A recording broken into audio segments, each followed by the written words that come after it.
don't think I'm that kind of Croft. Sure you are.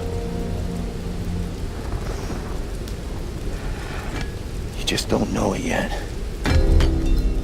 Last year's Tomb Raider is one of the most essential adventure games released during the last generation of consoles, but the question here is if the brand new Definitive Edition is worth purchasing, whether you're doing it for the first time or because you'd like to play the snazzy, shiny-haired upgrade on your Xbox One or PS4.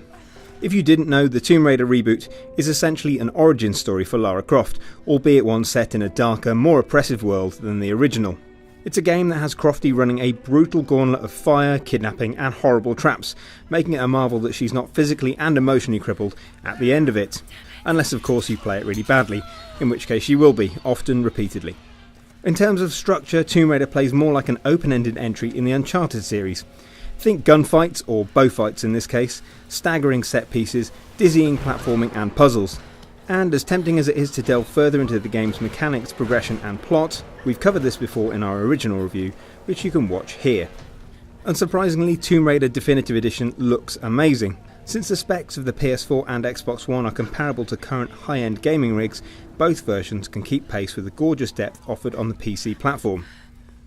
The PS4 has the edge though, since it's running 60 frames a second at 1080p, but it's certainly not a deal breaker.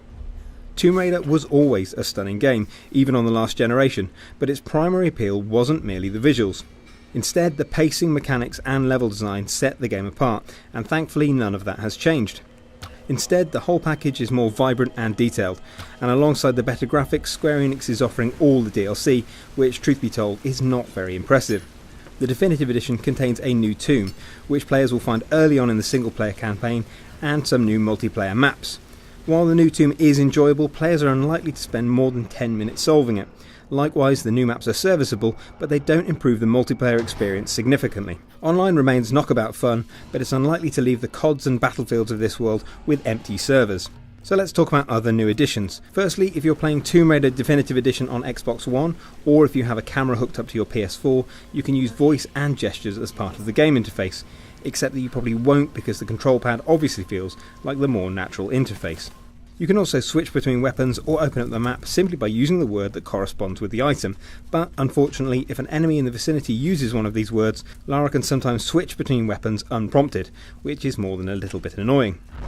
The Definitive Edition's most obvious drawback is its price, since the original can be picked up cheaply on PS3, Xbox 360 or PC.